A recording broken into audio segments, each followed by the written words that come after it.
So good morning guys. और current affairs के revision वाले वीडियो में सबसे पहले हम पुराने महीने के करंट अफेयर्स का रिवीजन करेंगे। तो हमारा पहला प्रश्न है, राजीव गांधी किसान न्याय योजना अभी लॉन्च की गई। ये लॉन्च की गई आपकी छत्तीसगढ़ में 21 मई को लॉन्च की गई थी। ये जिस दिन राजीव गांधी जी की पुण्यतिथि होती है। छत्तीसगढ़ की कैपिटल रायपुर है। मुख्यमंत्री हैं भूपेश बघेल और गवर्नर है अनुसुईया उइके। फिर फसलों की खेती को विनियमित करने वाला पहला राज्य बना कौन सा? तेलंगाना। मतलब सरकार बताएगी कि आपको किस क्षेत्र में कौन सी फसल करनी है। फिर है, राष्ट्रीय डेंगू दिवस कब मनाया गया? तो आंसर होगा 16 मई को। और 16 मई को और क्या मनाते हैं? एक तो देखो सिक्किम का स्थापना दिवस मनाते हैं और एक इंटरनेशनल डे ऑफ लाइट भी मनाते हैं 16 मई को। फिर आदिवासी युवाओं को कुशल बनाने के लिए कार्यक्रम शुरू किया गया। कौन सा? गोल नाम का कार्यक्रम शुरू किया गया है। और जनजातीय मंत्री हमारे अर्जुन मुंडा जी हैं, जो कि आर्चरी एसोसिएशन ऑफ इंडिया के अध्यक्ष भी हैं। अच्छा, गोल का मतलब क्या होता है? गोल का मतलब हो गया गोइंग ऑनलाइन एज लीडर। फिर रक्षा मंत्री ने अभी किस नाम से, जो हमारे रक्षा मंत्री जी हैं जिनका नाम है राजनाथ सिंह जी, अभी उन्होंने किस नाम से इंडियन कोस्ट गार्ड यानी कि भारतीय तट रक्षक बल के एक जहाज को कमीशन किया था? तो आंसर होगा सचेत नाम था उसका।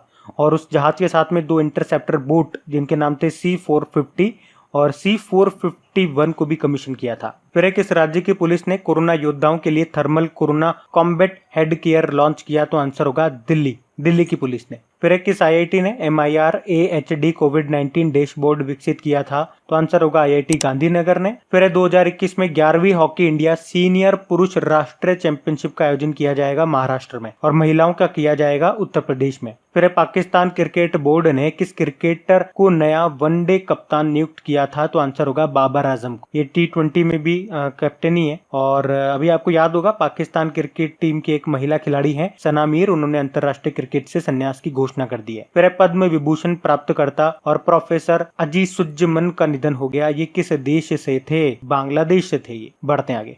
फिर कश्मीर के किस अभी प्रोडक्ट को GI टैग मिला है? तो आंसर होगा कश्मीरी केसर को। और इसी के साथ मणिपुर के काले चावल को भी मिला था GI टैग और गोरखपुर टेराकोटा को भी मिला था। और तमिलनाडु के कदलाई मित्तई, जो कि एक तरह की गुड़ और मूंगफली से बनी हुई एक कैंडी है, जिसे आप कैंडी कह सकते हो एक तरीके से। फिर Shivaji in south block the unwritten history of a proud people नाम की बुक को लिखा है किसने? गिरीश कुबेर ने। फिर विश्व प्रेस स्वतंत्रता दिवस मनाया गया कब? ये हमने 3 मई को मनाया था। अच्छा, अगर मैं आपसे पूछूं वर्ल्ड प्रेस फ्रीडम इंडेक्स जो आया था उसमें भारत कितने नंबर पे रहा था? 142 नंबर पे रहा था भारत और टॉप पे था नॉर्वे। और जो इस बार का वर्ल्ड प्रेस फ्रीडम डे रहा था उसकी थीम क्या रही थी? जर्नलिज्म विदाउट फियर और फेवर। फिर बौद्धिक संपदा संरक्षण के लिए भारत को प्राथमिकता की सूची में रखा किसने? अमेरिका ने। बौद्धिक संपदा मतलब होता है इंटेलेक्चुअल प्रॉपर्टी। अच्छा, वर्ल्ड इंटेलेक्चुअल प्रॉपर्टी डे कब मनाते हैं अपन? 26 अप्रैल को मनाते हैं। फिर ICC इंटरनेशनल क्रिकेट काउंसिल, जिसका हेडक्वार्टर दुबई में है और जिसके CEO हैं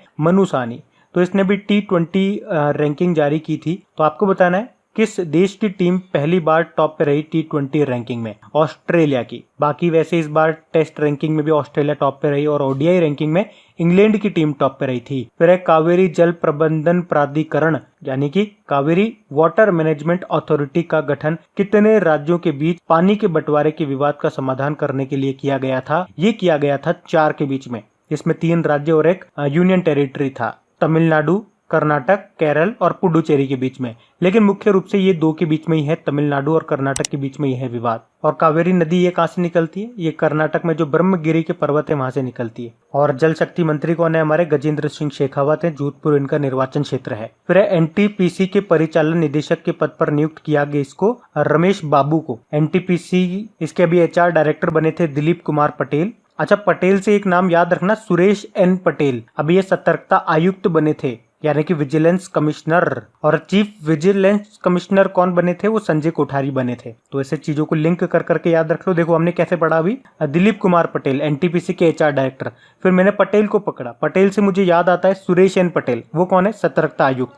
सतर्कता आयुक्त से मुझे याद आता है, सतर्कता आयुक्त को बोलते हैं इंग्लिश में विजिलेंस कमिश्नर। तो विजिलेंस कमिश्नर से क्या याद आ गया मुझे?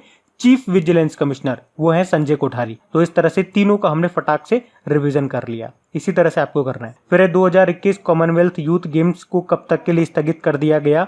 तो आंसर होगा 2023 में होंगे अब ये। और कहाँ पे होंगे? तो त्रिनिदाद और टोबैगो, ये एक द्वीपीय देश है, यहाँ पे होंगे। फिर परिवहन एवं राजमार्ग मंत्रालय के सचिव का पदभार संभाल लिया है किसने? सेक्रेटरी बन गए हैं इसके गिरधर अरमाने। और अभी एमएसएमई सचिव बने थे अरविंद शर्मा। फिर इलेक्ट्रोस्टैटिक कीटाणु शोधन यानी कि डिसइंफेक्शन मशीन विकसित की है किसने? CSIR ने। CSIR मतलब होता है council of scientific and industrial research, और इसने मशीन विकसित की है CSIO के साथ मिलकर के, सेंट्रल साइंटिफिक इंस्ट्रूमेंट ऑर्गेनाइजेशन के साथ। बढ़ते हैं आगे। तो स्टैटिक क्वेश्चंस की कुछ बात कर लेते हैं। जैसे कि आपसे पूछा जा रहा है सर्बिया की कैपिटल क्या है? सर्बिया की कैपिटल है बेलग्रेड, और करेंसी यहाँ की है सर्बियन दिनार। अच्छा, सर्बिया के एक टेनिस प्लेयर भी है नोवाक जोकोविच, और अभी ये कोरोना पॉजिटिव भी पाए गए हैं। ये आपको मैं अभी एक्स्ट्रा जानकारी दे रहा हूँ। कोरोना पॉजिटिव अभी ये पाए गए हैं। टेनिस के महान प्लेयर हैं ये। अच्छा, सर्बिया से ही आपको एक और पॉइंट बताता हूँ। 2021 में पुरुषों का जो वर्ल्ड बॉक्सिंग चैंपियनशिप होगा वो यहीं पे होगा, सर्बिया में, सर्बिया के बेलग्रेड में होगा। फिर इंडियन बॉक्सिंग एसोसिएशन के अध्यक्ष कौन है? ये अजय सिंह है। और फिर आपसे पूछा जा रहा है इंटरनेशनल बॉक्सिंग एसोसिएशन का हेडक्वार्टर कहाँ पर है? ये लाउजेन स्विट्जरलैंड में है, और इसके अध्यक्ष हैं डॉक्टर मोहम्मद मोहसासेन। फिर the art of her deal the untold story of Melania Trump, ये जो बुक है इसको किसने लिखा है? मेरी जॉर्डन ने लिखा है मेलानिया ट्रम्प के ऊपर। मेलानिया ट्रम्प कौन है? डोनाल्ड ट्रम्प की पत्नी है। फिर जर्मनी की कैपिटल बताओ। जर्मनी की कैपिटल बर्लिन है। यहाँ की करेंसी है यूरो। चांसलर है एंजेला मर्केल, और प्रेसिडेंट है फ्रैंक वॉल्टर स्टाइनमायर। फिर ब्रिटेन के प्रधानमंत्री बताओ कौन है? बोरिस जॉनसन है। और अभी आपको याद होगा ब्रिटेन ने छोटे व्यवसायों के लिए बाउंस बैक लोन स्कीम भी शुरू की थी। फिर यस बैंक के नए MD CEO कौन है? तो प्रशांत कुमार इसी साल बने थे। एक प्रशांत त्रिपाठी भी आपने नाम सुना होगा, वो मैक्स लाइफ इंश्योरेंस के MD CEO हैं, तो कंफ्यूज मत हो जाना। फिर है इंडियन ओवरसीज बैंक का हेडक्वार्टर कहाँ पर है? ये आपका है चेन्नई में, और इसके MD CEO है कर्णम शेखर। अच्छा, इसकी टैगलाइन क्या है इंडियन ओवरसीज बैंक की? इसकी टैगलाइन है good people to grow with. अब यहाँ से देखो आपको कंफ्यूज करा जा सकता है। एक good people to bank with नाम की टैगलाइन भी आपने सुनी होगी। ये किस बैंक की है? ये यूनियन बैंक ऑफ इंडिया की है। तो आप दोनों में कंफ्यूज मत होना। फिर से सुनो, इंडियन ओवरसीज बैंक की टैगलाइन है good people to grow with, और यूनियन बैंक ऑफ इंडिया की है good people to bank with. फिर एक्सिस बैंक का हेडक्वार्टर बताओ। ये तो मुंबई में है, और इसके MD CEO है अमिताभ चौधरी, और इसकी टैगलाइन है बढ़ती का नाम जिंदगी। अभी आपको याद भी होगा एक्सिस बैंक ने मैक्स लाइफ इंश्योरेंस में 29% की अतिरिक्त हिस्सेदारी खरीदी थी। फिर इंटरनेशनल एनर्जी एजेंसी का हेडक्वार्टर कहाँ पर है? ये आपका पेरिस में है, पेरिस फ्रांस में। बढ़ते हैं आगे। तो चलो डेज की बात कर लेते हैं। पहला प्रश्न पूछा जा रहा है अंतरराष्ट्रीय चैरिटी दिवस, ये हमने मनाया कब? 5 सितंबर को। फिर है नेशनल हिंदी डे, ये हम 14 सितंबर को मनाते हैं। और वर्ल्ड हिंदी डे तो आप जानते ही होंगे 10 जनवरी को मनाते हैं। फिर अंतरराष्ट्रीय लोकतंत्र दिवस, ये हम 15 सितंबर को मनाते हैं। और वैसे 15 सितंबर को इंजीनियर्स डे भी मनाते हैं। अच्छा, अंतरराष्ट्रीय लोकतंत्र दिवस की थीम क्या रही थी? इसकी थीम रही थी पार्टिसिपेशन यानी कि भागीदारी। फिर है वर्ल्ड ओजोन डे, ये हम मनाते हैं 16 सितंबर को, और इसकी थीम क्या थी?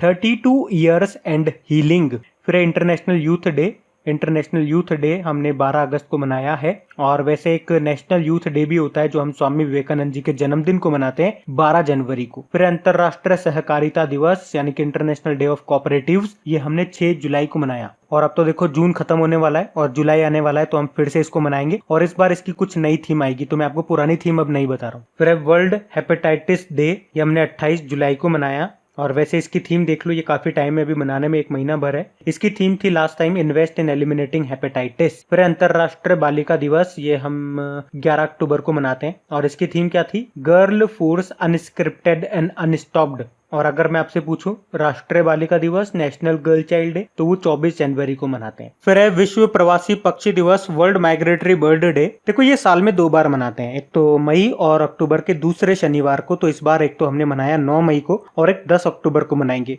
अच्छा चलो, एक प्रश्न अभी तक मैंने आपसे पूछा नहीं ना कुछ भी, तो आप मुझे बताओ इसकी थीम क्या रही इस बार की? पिछले महीने ही हमने मनाया है, तो थीम आपको याद होनी चाहिए। फिर है अंतरराष्ट्रीय ग्रामीण महिला दिवस, ये हम 15 अक्टूबर को मनाते हैं, जिसकी थीम थी rural women and girls building climate resilience. वैसे 15 अक्टूबर को विश्व शिक्षा दिवस के रूप में भी मनाया जाता है। तो गाइज ये था आज का हमारा करंट अफेयर्स का रिवीजन वाला वीडियो उम्मीद करूंगा आपको अच्छा लगा होगा, हेल्पफुल लगा होगा। अगर अच्छा लगा है तो प्लीज वीडियो को थम्स अप जरूर कीजिएगा, और इसे अपने दोस्तों के साथ में शेयर करना मत भूलना। अब कुछ क्वेश्चंस आप लोगों से पूछे जाएंगे, क्वेश्चंस आप लोग लगाइएगा और देखिएगा कितने क्वेश्चंस आपसे बन पा रहे हैं। बाकी हम इनको कल सॉल्व करेंगे। ये रहे क्वेश्चन आपके सामने।